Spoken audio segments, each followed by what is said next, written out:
जब मैं अस्मा के कमरे में गया तो अस्मा कयामत ढा रही थी। उसने अपने बाल खोले हुए थे और वो ड्रेसिंग के सामने खड़े होकर अपने बालों को कंघा कर रही थी।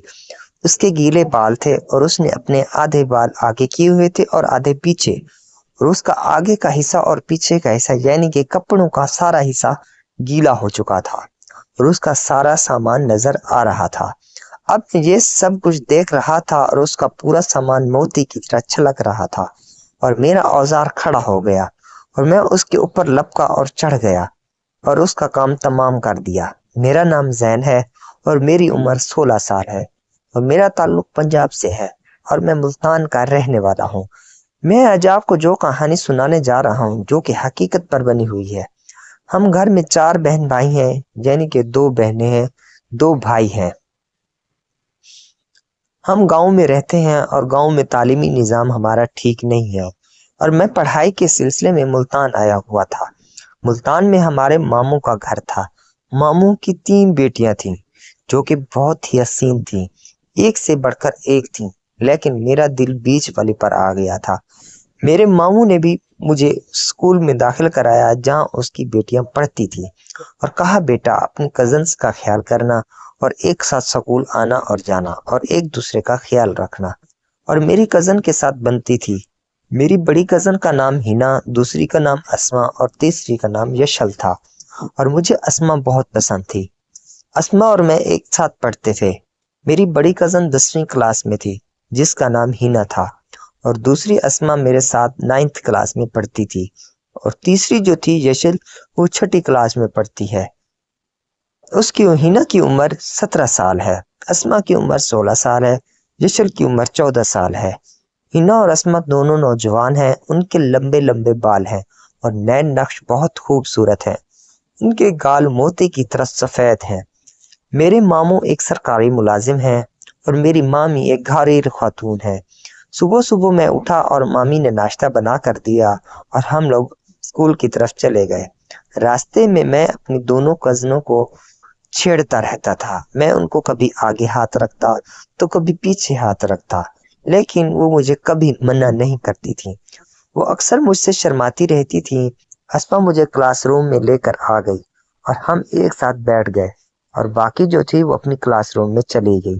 हम जब क्लास में बैठ गए तो सारे क्लास फेलो हमारे इर्द गिर्द जमा हो गए और अस्मा से कहने लगे कि अपने कजन्स का तारुफ तो कराओ। अस्मा ने तारुफ करवाया और हमारी क्लास में बहुत सारी लड़कियां थी जो एक से बढ़कर एक थीं, लेकिन मैं किसी पर खास तवज्जो नहीं देता था। लेकिन मैं उस पर बहुत ज्यादा तवज्जो देता था क्योंकि क्लास में हम एक साथ बैठते थे और जब लंच टाइम होता तो मैं अस्मा को लेकर कैफेटेरिया में आ जाता और वहां पर हम समोसे और पकोड़े खाते थे। एक दिन अस्मा को कहा कि अस्मा, आप मुझे बहुत अच्छी लगती हो। अस्मा ने कहा कि जैन, आपने मुझे मुझे बहुत अच्छे लगते हो, आप बहुत खूबसूरत हो। अस्मा ने ये बोला कि आप बहुत खूबसूरत हो, तो मैं अपने बालों पर हाथ फेरने लगा कि अस्मा, मैं इतना भी खूबसूरत नहीं हूँ जितना आप मुझे कह रही हो। अस्मा कहने लगी, जैन, आप बहुत खूबसूरत हैं। मैं बचपन से ही आपको पसंद करती हूँ कि आप मुझसे शादी कर लें। लेकिन मैंने कहा कि अभी हमारी शादी करने की उम्र थोड़ी है, अभी 3-4 साल तकरीबन लगेंगे। मैं जब घर जाऊंगा तो अम्मी से बात करूंगा कि आप मेरे रिश्ते की बात वहां पर चलाएं। उसने कहा, ठीक है। अब मैं अस्मा पर थोड़ा थोड़ा ऊपर नीचे हाथ फेर रहा था। अस्मा बहुत सुकून महसूस कर रही थी और मैंने अस्मा को कहा कि अस्मा, हम किसी दिन बाहर आउटिंग पर चलेंगे। स्कूल का बहाना करके स्कूल आएंगे, लेकिन हम किसी और जगह पर चलेंगे। मैंने कहा, हिना को मैं सब कुछ समझा दूंगा कि सर हमें किसी काम के सिलसिले से दूसरे स्कूल में भेज रहे हैं। दोपहर में जब छुट्टी हुई तो हम तीनों एक साथ पैदल पैदल घर की तरफ आ रहे थे। मैंने हिना को कहा कि हिना, कल सर हमें काम के सिलसिले में किसी और स्कूल में भेज रहे हैं।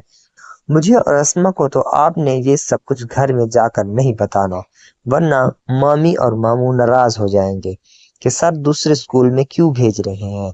तो हिना ने कहा कि ठीक है, कोई मसला नहीं है, आप चले जाना, मैं घर में किसी को नहीं बताऊंगी।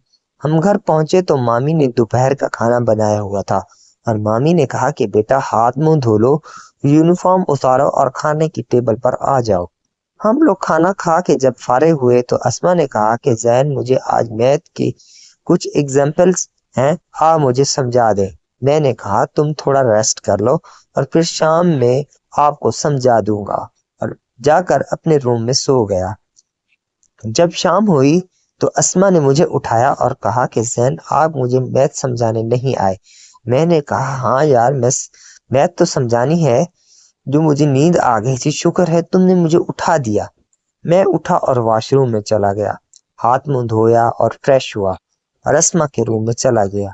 میں اسما کو میتھ سمجھا رہا تھا، لیکن اسما مجھے غور سے دیکھ رہی تھی۔ اس کے ذہن میں میرے بغیر کوئی نہیں تھا، وہ میرے بغیر نہیں رہ سکتی تھی۔ میتھ سمجھانے کا تو ایک بہانہ تھا، میں آپ سے اکیلے میں ملنا چاہتی تھی۔ میں نے کہا بولو میری جان، کیا کہنا ہے؟ تو اسما کہنے لگی زین مجھے شرم آ رہی ہے یہ سب کچھ کہتے ہوئے، آپ سمجھ جاؤ میں کیا کہنا چاہ رہی ہوں۔ میں بھی کوئی بچہ تھوڑی تھا کہ اسما کی بات کو سمجھ نہ سکتا۔ اس نے میرے ماتھے کا بوسہ دیا تو اسما نے اپنی آنکھیں شرم سے جھکا لی۔ میں نے کہا اسما اب ہر کوئی جاگ رہا ہے، میں اب آپ کے کمرے سے چلا جاتا ہوں۔ رات کے 2 بجے کے بعد میں آپ کے کمرے کا چکر لگاؤں گا، تم تیار رہنا۔ اب رات کے تقریباً 10 بجنے والے تھے، سب گھر والے سو چکے تھے اور میں اور اسما دونوں 2 بجنے کا انتظار کر رہے تھے تاکہ تمام گھر والے سکون کی نیند سو جائیں۔ جیسے ہی 2 بجے میں اس کے روم کی طرف جانے لگا، میں نے اسما کا دروازہ کھولا تو اسما نائٹ ڈریس میں قیامت ڈھا رہی تھی۔ اس کے ساتھ بیڈ پر بیٹھ گیا اور اس کو میں نے اپنی باہوں میں لے لیا۔ دوستو اس کہانی کا اگلا پارٹ دیکھنے کے لیے کمنٹ باکس میں پارٹ نیکسٹ لکھیں، اور چینل کو سبسکرائب نہیں کیا تو چینل کو سبسکرائب کر لیں۔ شکریہ۔